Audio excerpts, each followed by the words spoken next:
Mariam, je suis le fils de Marie. Je dis, mais pourquoi le Coran ne dit pas qui est son père? C'est lui seul dans le Coran qui n'est pas de père qui soit cité. Le Coran dit seulement dans la 19e sourate, au verset 16 et suivant, il dit, nous avons envoyé notre esprit qui a pris une forme humaine devant Mariam. Marie donc, et nous lui avons dit, je suis l'envoyé de ton Seigneur chargé de te donner un enfant saint. Et elle a conçu, et c'était Jésus. Et en plus, quand ils ont dit un enfant saint, les commentateurs ont mis en bas un enfant sans péché. Non seulement il n'a pas de père, il est conçu par l'Esprit de Dieu dans le Coran, et en plus, dans sa naissance, on déclare qu'il est sans péché. Et c'est lui seul que j'ai trouvé en tant que prophète dans le Coran qui n'a pas de péché. Tous les autres prophètes dans le Coran avaient péché. Attends, dans mon petit fascicule là, j'ai mis, tu vois, il y a le péché de Moïse. Le péché de Moïse, dans la sourate 28, au verset 15 et 16. Adam, son péché, dans la deuxième sourate, verset 36. Jonas, son péché, dans la sourate 37, au verset 142. Et le prophète de l'islam, dans la sourate 40, au premier verset, il est écrit, ô Muhammad, les promesses de Dieu sont la vérité, demande le pardon de tes péchés. Il dit, et nous te l'accorderons. Et encore dans la sourate 47, le Coran dit, 47 verset 19, il dit de demander, il y a le péché du prophète de l'islam, il demandait le pardon pour ses péchés. Même 48e sourate verset 1. Encore. Mais par contre, Jésus, il n'y a aucun péché le concernant. Chaque fois qu'on le voit, il fait descendre la nourriture du ciel, il donne à manger, il guérit les malades, il ouvre les yeux aux aveugles, il ressuscite les morts. Il n'y a aucun péché le concernant d'un enfant saint sans péché. Ça m'avait impressionné par rapport à Jésus. Et dans la sourate 4, au verset 171, les titres de Jésus sont là. On dit encore Al-Masih, Jésus est le Messie. Lui seul est le Messie dans le Coran. Personne. Ensuite, dans la même sourate 4, 171, il est Kalimatullah, la parole de Dieu. Jésus seul est la parole de Dieu dans le Coran. On ne sait pas. Dans la sourate 3, verset 45, il est dit que Jésus est honoré sur terre et dans les cieux. C'est l'un des proches de Dieu, parce qu'il est la parole de Dieu. Donc, quand j'ai vu ça concernant les titres de Jésus, impressionnant, on dit encore, il est Ruhullah, il est l'Esprit de Dieu. Donc là, ce soir-là, je suis resté comme pétrifié par rapport à Jésus. Je venais de découvrir quelqu'un qui n'est pas trop... C'est un prophète dans le Coran comme les autres, mais a des singularités. Il est distinct par rapport aux autres. Et quand on prêchait dans la mosquée, on n'ose pas trop prêcher de Jésus. J'ai fermé le Coran doucement. J'ai dit attention avec Jésus. Parce que si tu vas le rencontrer ici sur terre, ou bien là-bas tu le rencontreras, parce qu'il est la parole de Dieu. J'ai fermé doucement. Ça, je ne veux pas d'histoire. Oui, mais j'étais un peu... Et le lendemain, je vis encore dans ma cabine la voix qui me dit, prends ton Coran, cherche encore. Par rapport à la crucifixion de Jésus, je n'avais pas de paix, mon âme était tendue vers le ciel, je cherchais, je ne savais pas comment trouver. Et Dieu, je crois que cette voix-là, ça devait être la voix de Dieu qui me dit cherche. Le seul instrument de connaissance que j'avais, c'était le Coran. Cherche dans le Coran par rapport à la crucifixion de Jésus. Parce que quand j'étais là-bas par terre, quand j'étais à terre, quand je n'étais pas sur le bateau, des fois, il y avait quelques chrétiens qui avaient tenté de m'évangéliser. Mais ça avait mal, ça se terminait toujours mal, parce que j'étais verbalement violent. Je les renvoyais, je les insultais. Et quand ils me disaient que Jésus est crucifié, je dis, ah, allez-y vous faire voir. Mais là, j'étais tout seul là. La voix me dit, prends le Coran, cherche par rapport à sa crucifixion, la crucifixion de Jésus. D'accord. J'ouvre le Coran, 4e sourate, verset 156 à 158. Ces 3 versets-là. Mais dans ces versets 156 à 158 de la 4e sourate, la crucifixion de Jésus est rejetée. Le Coran dit, ils ne l'ont point crucifié, ils ne l'ont point tué, ils ne l'ont point crucifié. Il a été élevé au ciel. Que Jésus n'est pas crucifié, mais c'est quelqu'un d'autre qui l'a été à sa place. Le jour que j'ai trouvé ça, j'étais un peu content parce que j'ai trouvé quelque chose contre la foi chrétienne. Je dis, ça va là, les chrétiens me disent comme s'il est crucifié. Là, non, il n'est pas. Mais juste quelques minutes passées, il y a la voix qui me dit, mais toi, est-ce que tu es sauvé? Et puis j'ai commencé à réfléchir sur le fait que le Coran dise que Jésus, qu'il y a eu crucifixion. Quelqu'un a été crucifié, mais ce n'est pas Jésus. C'est quelqu'un qui lui ressemblait. Là, j'ai réfléchi. Le commentateur dit que Dieu, dans le Coran, a mis la ressemblance de Jésus sur une personne et les autres l'ont prise pour Jésus, l'ont amené crucifié. Alors je me suis posé la question, ah, c'est Dieu qui a mis la ressemblance de Jésus sur quelqu'un. Et puis on a pris cette personne pour aller la crucifier. Est-ce que Dieu peut tromper les gens? C'est ça. Je dis, est-ce que Dieu peut tromper les gens? Et puis je me dis, la personne qu'on a amenée crucifiée à la place de Jésus, pourquoi elle n'a pas dit, je ne suis pas Jésus, ne me crucifiez pas? Donc ça trottait dans ma tête, je n'avais pas la paix avec ce verset. Bon, j'ai laissé comme ça, je dis non, c'est pas possible. Il y a quelque chose qui ne va pas. Puis, je vais plus loin, je reviens en arrière dans le Coran, 3e sourate, verset 55. Là, il y a un dialogue entre Allah, le Dieu du Coran, et son prophète Jésus. Là, dans le Coran. Dans le Coran, Jésus est un prophète. Alors il dit, Allah dit, Ya Isa, toi Jésus, inni mutawafika, je te fais mourir, wa rafiuka, je t'élève à moi. Je dis, attends. Inni mutawafika. Allah dit, Ya Isa, toi Jésus, inni mutawafika, je te fais mourir, wa rafiuka, je t'élève à moi. Il dit, je te fais mourir. Il dit à Jésus, je te fais mourir. Et puis il lui dit, je te lève à moi.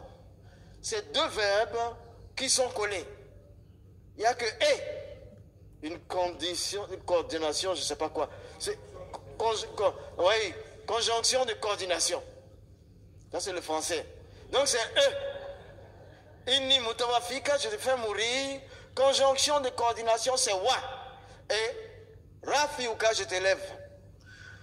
Mourir, élevé. Voilà les 2 verbes. Quand un mort est élevé, c'est qu'il est ressuscité. Dans ma tête, c'était comme ça. Et je venais de découvrir quelque chose. Donc Jésus a été mis à mort et ressuscité. Ah! Ça m'a troublé un moment. Et puis je dis, mais ça c'est écrit, c'est de l'arabe. Inni mutawafika, je te fais mourir, wa rafiuka, je te lève à moi. Rafa c'est élevé. Il dit, wa rafiuka, rafiuka, c'est composé. Rafa c'est à l'infinitif, c'est le verbe élevé. Élevé, un mort est élevé, il est ressuscité. Ah, Jésus est mort et ressuscité. Mais maintenant, la prochaine question qui est dans ma tête, comment est-il mort? C'était tout le problème pour moi. Je vous dis, une chose, on peut vous tromper sur toute chose. Tout, on peut vous tromper. Même vous donner un chèque qui n'a pas de provision, peut-être ça vous est déjà arrivé. Que quelqu'un vous donne un chèque et puis vous allez à la banque, on dit qu'il n'a rien comme sur son compte. On peut vous tromper. Un frère peut tromper un frère. Une sœur peut tromper une sœur. Je veux dire physiquement. Un homme peut tromper quelqu'un d'autre. Même ton père peut te tromper. Ton fils peut te tromper. Mais une chose pour laquelle il ne faut pas qu'on te trompe, sur le salut de ton âme. Demain, ton âme va rester où? Il ne faut pas qu'on te trompe dessus. Tu dois tout voir, tout savoir. C'est pourquoi moi, je voulais tout savoir. Je dis, mais Jésus est mort et ressuscité, d'accord, dans le Coran, mais maintenant, comment est-il mort? C'était la question qui a tourné dans ma tête pendant une nuit. Le lendemain, je dis, c'est pas compliqué. Le verbe là, c'était un verbe arabe. C'est le verbe tawafa qui a été mis là-bas, mis à mort. Donc, le verbe tawafa, je vais faire des recherches avec. Et l'arabe, c'est comme l'hébreu, c'est riche. Comme l'hébreu est plus riche que le français. Alors, je prends tawafa. Après mes recherches, je trouve que ce verbe-là décrit une mort violente. Quand quelqu'un violemment a été mis à mort, quand quelqu'un est mort suite à une violence, on peut écrire il est mort, mais on va mettre le verbe tawafa. Et la crucifixion, c'est un acte violent. Et deuxième interprétation de tawafa, je dis tawafa, c'est mourir pour payer une dette. La dette est élevée. Il y a une grosse dette. Il faut une vie humaine. Donc quelqu'un est mort et la dette est payée, ils vont mettre le verbe tawafa. Il est mort, mais tawafa. Donc on met tawafa, ça veut dire qu'il est mort pour payer une dette. Ça c'est la crucifixion. C'est aussi mourir pour atteindre un but. Donc quand j'ai vu tout ça, j'ai compris que Jésus est mort, mais il est mort pour payer la dette du péché. Donc c'est la crucifixion. Ce jour-là, j'avais vu que Jésus était mort et ressuscité dans le Coran. Dans la 3e 55 et dans la 4e 156 à 158, on dit que c'est quelqu'un d'autre. Donc finalement ici, suite à la lecture de la 3e 55, j'ai arrêté de prier comme un musulman parce que je voyais qu'il se passait déjà 3 mois. 3 autres mois, ça faisait 9 mois de recherche. Premièrement, il n'y a pas de salut pour moi dans le Coran. Deuxièmement, le Coran est témoigné vérité par la Bible. Et troisièmement, Jésus au-dessus des autres prophètes par les titres. Et il est crucifié, ressuscité. Donc, quand ça s'est passé ainsi, je ne pouvais plus continuer de prier comme musulman. J'ai arrêté de prier parce que je savais que je ne suis pas sauvé. Et Jésus est crucifié. Donc, j'ai arrêté de prier comme musulman. Mais je ne connaissais pas autre forme d'adoration de Dieu. Depuis ma naissance, depuis 35 ans, j'ai une manière d'adorer Dieu. Maintenant que je n'arrive pas à faire ça, je ne connais pas d'autre manière de Dieu. J'étais encore plus malheureux. Et j'ai compris que l'être humain est créé pour adorer Dieu. Ainsi, un soir, je suis venu m'asseoir. J'arrive plus à prier comme musulman. Je me suis assis là dans ma cabine. Je dis, mais c'est pas compliqué. Je vais parler à Dieu directement. Ouais. Et je vais lui parler. Je ne lui parle pas cette fois-ci, je ne vais pas lui parler en arabe, ni en français, ni en anglais. Je vais lui parler dans ma langue maternelle. Parce que si vous avez un choc, c'est la langue maternelle qui sort. Si on vous shoot sur le tibia là, ça fait mal. Vous allez sortir votre langue maternelle. Même si vous êtes naturalisé tel, c'est la vraie nature qui sort. Donc je dis là c'est trop dur maintenant. Je vais m'adresser à Dieu. Je sais qu'il n'existe pas en arabe, pas en français, pas en anglais. Tout ça là c'est ma propre langue là, ça est là. Je me suis assis là. Je me suis assis dans ma cabine et j'ai dit, voilà que je ne peux plus adorer Dieu, je suis malheureux. Comme musulman, j'arrive plus. Et je ne connais pas d'autres formes d'adoration. Mais je sais que Dieu existe. Je sais que tu es là.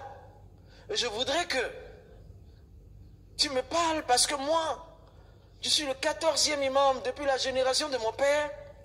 Si j'arrive pas à prier comme musulman, c'est grave. Et je ne peux pas devenir chrétien parce que c'est impensable. On ne peut pas imaginer ça. Donc comme tu es Dieu, fais ce que tu veux. Dieu, il est Dieu et il reste Dieu, il restera toujours Dieu. Si vous le lancez un défi, il va le relever. Il était 21h, dans ma cabine, j'ai éteint la lumière mécanique.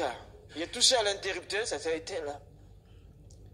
Quand j'ai fini de parler comme ça avec Dieu, je vais me coucher. À peine mon doigt a touché le lit, ah, il y a une autre lumière qui était là.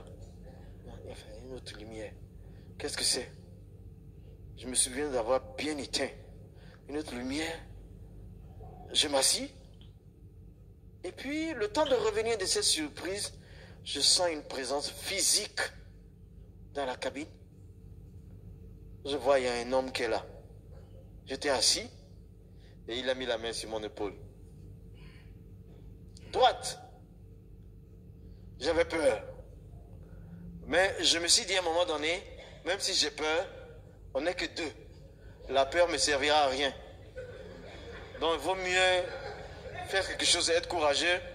Je lève la tête, je regarde le visage. C'est un visage compatissant. Un visage d'amour. Et il me dit, Moussa, tu as entendu ce que tu devais entendre. Tu as vu ce que tu devais voir. C'est à toi de décider. Donc le Coran me disait, la personne me disait que c'était à moi de décider. Je devais décider maintenant. La décision était de mon côté. Toutes les informations recherchées étaient obtenues. La décision, elle ne prendra pas la décision à ma place. C'est moi qui dois décider. Ce soir, je peux te dire, tu es ici. Si tu veux aller au paradis, c'est toi qui dois décider. La décision t'appartient. Ce n'est pas ton père qui décidera à ta place. Ce n'est pas ta maman qui décidera à ta place. Ce n'est pas ton pasteur ou ton guide religieux qui va décider à ta place. Ce n'est pas ton époux ou ton épouse qui va décider à ta place. C'est toi qui dois décider si tu veux aller au paradis. Donc, 9h30, 21h30, c'était fini. Et il y a eu les ténèbres après ça. Il faisait noir de nouveau dans la cabine. J'ai rallumé et puis j'ai commencé à chercher la personne. Mais elle n'était plus là. Et même que je suis allé, j'ai ouvert ma cabine. Mon voisin d'en face, j'ai frappé à sa porte. Parce que je voulais encore entendre, voir cette personne. J'ai frappé à la porte. Il a ouvert, il était en tenue de dormir là. Et je lui ai demandé en anglais, est-ce que tu es venu dans ma cabine? Il m'a dit, ça va pas. C'était un Danois. Vous savez que les Danois, ils boivent rarement de l'eau. C'est la bière qu'ils boivent toujours. Ça va pas chez toi? Comment je suis ici? Je peux être chez toi? Je suis venu m'asseoir. La question. Mais je regarde. Tout est fermé en fait.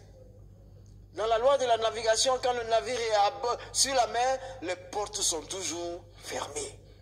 Et tout est en fer. Comment il est rentré? Et qui est-il? Tout ça. Mais de 21h30, je suis resté assis jusqu'à 6h du matin. Je n'avais plus sommeil. Je réfléchissais. C'est à moi de décider. J'ai toutes les informations. Ok. Le matin à 6h, je vais travailler. Le soir, je reviens. Dans ma cabine, c'était un lieu de rendez-vous. Je suis là encore, je dis, hier ça ne m'a pas suffi.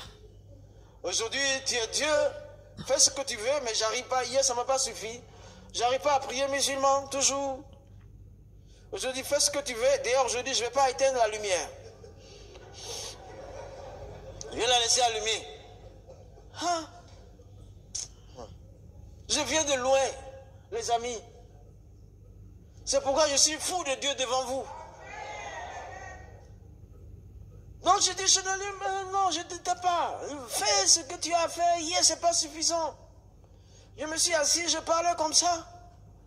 Même 21h. J'ai attendu environ 20 minutes. Il n'y a rien qui s'est passé. J'attendais un signe de sa part, il n'y a rien qui se passe. Donc, je vois le Coran sur la table et je dis, mais alors, comme il n'y a rien qui se passe, je vais prendre le Coran, je vais lire. Je prends mon Coran, je lis. Et cette fois-ci, en lisant, je lisais avec une adhésion à l'islam. Je lisais le Coran, j'étais envolé dans la lecture du Coran. Jusqu'à un moment donné, j'ai vu une braise enflammée sur le côté droit du Coran qui perçait les pages. Et je voyais, j'étais surpris. Et en quelques secondes, il y avait une succession de petites braises qui venaient de dessous le plafond, mais qui tombaient que sur le livre, uniquement sur le livre, que je tenais entre mes mains. Alors en ce moment-là, tout a flambé, tout le livre a flambé, en quelques secondes. Et je tenais dans mes mains, Je n'ai pas eu l'idée de rejeter parce que j'y étais de nouveau attaché. Donc je m'attendais à avoir des brûlures dans les pommes. Mais terrorisé, j'assistais là, impuissant à ce spectacle. Et puis un coup, la couverture de carton dur. Tout est parti. Tout est parti en fumée. Tout le livre, les pages et la couverture, tout est parti en fumée. Et dans ma main, je n'ai ressenti aucune brûlure. La seule blessure que j'ai ici, c'est dû à un accident à bord. Donc, tout le livre est parti, consumé. Rien que le livre. Rien d'autre n'a été touché. Il était 21h30. J'étais renversé. Je ne sais pas dire bouleversé, terrorisé. Je me dis, comment je vais demander à mon Dieu et il va brûler son livre. C'était un peu trop fort. Je suis resté sans dormir. Ça faisait 2 nuits, 2 jours que je n'avais pas dormi. Troisième nuit, je suis arrivé là, dans ma cabine. Et puis j'ai dit cette fois-ci, non, je ne veux plus rien voir. Je ne demande plus rien à Dieu. Parce que là, ça m'a fait peur. Je ne demande plus rien. Alors j'ai eu cette pensée. Si je dors, je vais rêver. Et si je rêve, il est possible qu'il me montre quelque chose. Donc, vaut mieux pas dormir du tout. Vaut mieux pas dormir. Je suis resté à lutter contre le sommeil. Quand je dors quelques secondes, je me reprends. Je suis resté éveillé 4 jours, 4 nuits, sans dormir. Humainement parlant, ce n'est pas possible. Mais il n'était plus question des choses humaines. On était dans une sphère spirituellement élevée. Le ciel, ce n'est pas le calcul de la tête. C'est par le cœur qu'on entre au ciel. Le ciel, c'est Dieu. Donc tout ce qui était humain était dépassé. Je marchais et encore, mes amis américains me disaient, mes collègues, Moussa, what is happening to you? Qu'est-ce qui se passe? Je vais lui dire quoi? J'ai problème à Dieu, il ne va pas comprendre. Je dis à rien. J'étais là, dans des tourments, dans des pensées, seul à vivre ces choses, c'était terrible pour moi. Et 5e nuit, je suis arrivé, décidé à lutter contre le sommeil. J'ai lutté pendant peut-être 5 minutes, mais alors je ne pouvais plus. Mes nerfs craquaient. Je suis tombé dans un profond sommeil. Vous savez, c'était comme ça, tu vois. C'était comme ça. Je me suis endormi, simplement, entre les mains de Dieu, comme ça. Toute résistance fut vaine. J'ai compris une chose, vous et moi ce soir, ce qui est important à nous, ce n'est pas les vêtements que nous portons, ce n'est pas les diplômes que nous avons, ce n'est pas le compte en banque, c'est le souffle de Dieu qui est en nous. Et quand il le retire, s'il retire ça, on est inerte. J'étais à la merci de Dieu de nouveau. Me voici, endormi. Et là, évidemment, je ne pouvais pas empêcher ce rêve-là. J'ai rêvé et il en a profité. À environ 200 mètres, il y avait comme un être humain, mais la particularité de cet homme, cette personne, c'est qu'elle avait des yeux comme des phares de voiture. Marchait vers moi. En même temps, il me blissait la vue. Donc j'en avais peur. Je me protégeais, mais j'allais à reculons. Il vient sur moi. Je recule, il avance. Je recule, il avance. J'ai peur. Il avance. Je dis, tu me fais peur. Je recule, il avance. Et à un moment, j'avais tellement reculé que je ne pouvais plus reculer. Je me dis, c'est une confrontation, on n'est pas remettre. Je me suis arrêté. Et puis, j'ai commencé à développer un courage, une détermination maintenant, de le rencontrer, de me confronter avec lui, qui qu'il soit. Je commence à marcher vers lui. J'étais ébloui, mais je marchais vers lui. Il avançait vers moi. À un moment donné, il s'arrête. Je constate qu'il s'est arrêté. Et que je suis le seul à marcher vers lui. Et quand j'étais proche de lui, il a commencé à reculer. J'ai dit, mais qui es-tu? Je veux savoir qui tu es. Il me dit maintenant, tu me fais peur, Moussa, tu me fais peur. Et il recule. Et en reculant, il dit, il n'y a pas d'autre Dieu qu'Allah et Mohammed est son prophète. Là, illallah, Mohammed est Rasulullah. Tu me fais peur. J'ai dit, attends, je veux voir qui tu es. Il a reculé, il reculait. Et je me suis réveillé de ce rêve-là. L'interprétation n'est pas compliquée. C'était seulement le départ de l'islam de ma vie.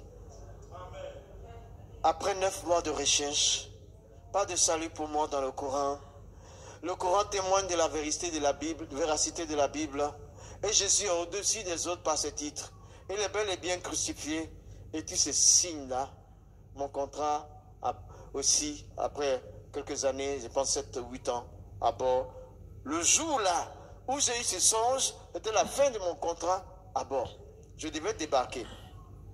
Je suis parti donc. J'ai débarqué. Je suis arrivé à Abidjan. J'ai vu le pasteur américain. J'ai vu l'américain là. Je ne savais pas que c'était un pasteur. Mais je suis allé le rencontrer pour lui expliquer ce qui m'était arrivé. Je lui ai dit tout ce qui m'est arrivé. Et il me dit, Moussa, qu'est-ce que tu vas faire avec tout ça? Avec tout ce qui t'est arrivé, qu'est-ce que tu vas en faire? Je lui ai dit, je vais donner ma vie à Jésus. Alors ce jour-là, elle était assise face à moi, dans son petit bureau, à Cocody Danga, pour ceux qui connaissent la Côte d'Ivoire, Abidjan. Elle était assise là, c'est 25 décembre 1987. J'étais assis en face de lui. Et j'ai commencé, moi, immédiatement à parler avec Dieu. Dès que je me suis assis, que je lui dis, je vais me donner ma vie à Jésus, j'ai commencé à parler avec Dieu. Je lui demandais pardon, pardon à Dieu, pardon. Je ne connaissais pas la prière chrétienne. Je disais pardon à Dieu, je lui demandais pardon pour tous mes nombreux péchés. Je lui demandais pardon jusqu'à un certain moment. J'ai senti une oreille très très attentive. Et quand j'ai continué de demander pardon. J'ai senti dans mon cœur que j'étais pardonné pour mes nombreux péchés. Et puis je continue de lui demander pardon. Je sens que mes péchés sont pardonnés. Et après ça, je sens que la peur de la mort que j'avais est sortie de moi. Donc du coup, Dieu il m'avait pardonné. Donc la peur de la mort n'avait plus de place en moi.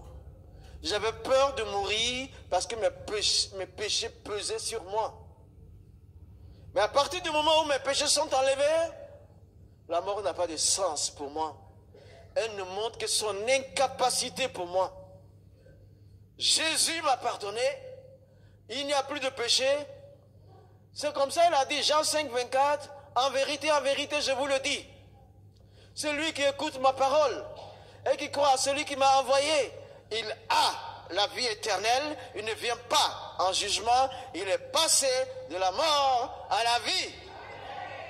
Donc, je suis pardonné, j'ai entendu la parole de Christ, j'ai accepté Jésus, Dieu est devenu mon Père, je suis pardonné, donc je suis immédiatement passé depuis 25 ans de la mort à la vie. Je suis vivant, je ne meurs pas. Je suis vivant, je ne meurs pas. Je suis vivant, je ne meurs pas. Un jour, je vais m'endormir physiquement parce que mon corps, qui est déjà un peu vieillissant, il va se reposer, il va partir de poussière. Mais mon âme ira chez mon Père. Donc, dès que j'ai su ça, parce que Pierre a dit, 1 Pierre 3, 18, Christ a souffert une seule fois pour les péchés, lui juste, pour des injustes, ayant été mis à mort quant à la chair, mais rendu vivant quant à la vie. Jésus, le juste, a souffert une seule fois sur la croix. Il était juste à cause de nous les injustes. Pourquoi? Dans le but de nous prendre, nous enlever nos péchés et nous amener chez Dieu. Il a été mis à mort par la chair, son physique, et il a été rendu vivant par l'esprit. Alors ce soir encore je peux sentir. Et puis après, c'était à mon tour de dire à cet Américain-là, cette fois-ci, c'est moi qui lui serre la main. Je lui serre la main, je dis, you know I'm saved too. Je suis sauvé aussi, moi. Je suis sauvé, moi. Je suis sauvé. Je suis sauvé. I'm saved. I know the Savior. Je connais le Sauveur. Il s'appelle Jésus. Il s'appelle Jésus. Il n'y a pas d'autre sauveur. Pas possible. Jésus n'a pas montré un chemin. Il dit que lui-même, il est le chemin. Tous les leaders religieux ont montré des chemins. Jésus dit, I am the way. Je suis le chemin. Annahu atarik. Je suis le chemin. Je suis le chemin, je suis le chemin. Il est le seul chemin pour aller au ciel. Partout où on va, on emprunte un chemin. Tu as emprunté beaucoup de chemins dans la vie. Il y a eu des chemins du péché. Tu as consommé le chemin du péché. Tu as marché dans le chemin du péché. Mais Jésus, il t'aime. Il te donne un chemin de bonheur, un chemin de résurrection, un chemin de vie éternelle. Ce soir, il est là, Jésus. Il est là, Jésus. Moi, je l'ai reçu depuis 25 ans. Je me suis sauvé. C'est pourquoi je n'ai pas peur de mourir. La mort pour moi est un gain.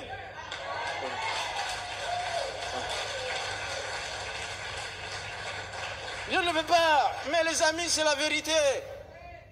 Qui parmi les grandes personnes, qui parmi les grands leaders est mort pour toi?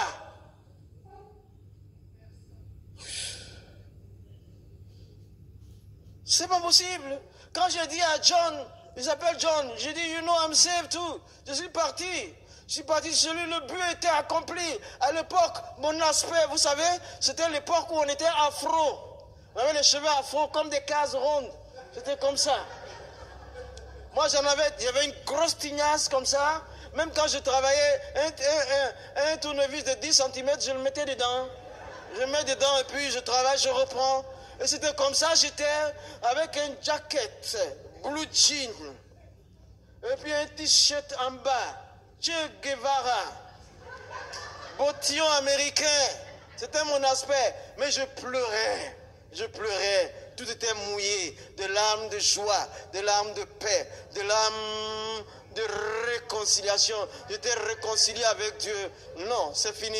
Et puis, je partais, je suis sorti de chez lui. Je suis arrivé devant la poste de Cocody. J'étais là, je réfléchissais à tout. Mon aspect vestimentaire, ma tignasse afro. Je me suis arrêté dans le public, là.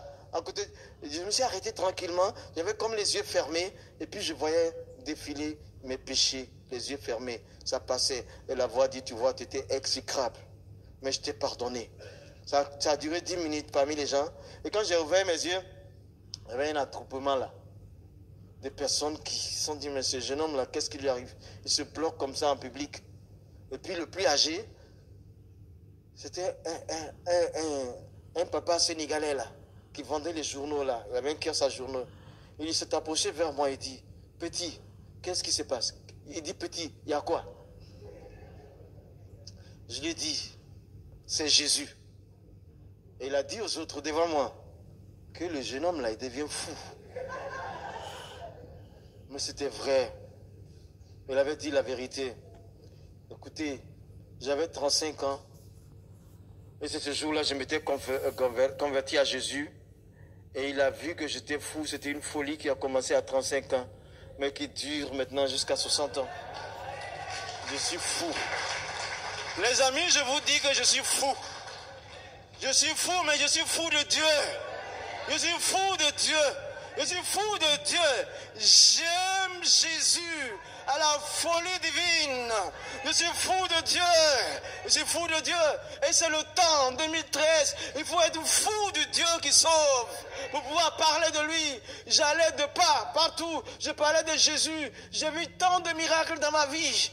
J'ai vu des paralytiques qui ont marché. Plusieurs aveugles, un aveugle de 80 années qui a vu la vue, qui a vu clair, quelqu'un qui avait le goitre ici comme ça. Quand j'ai prié, ça a disparu. Ça a disparu. Avec Jésus, rien n'est impossible. Amen. Il faut être dans la cour des grands. La cour des grands, c'est être prince et princesse. Tu deviens le fils du roi qui gouverne la terre. Tu deviens la fille du roi. Tu rentres dans la cour des grands en acceptant Jésus. Tes péchés sont pardonnés.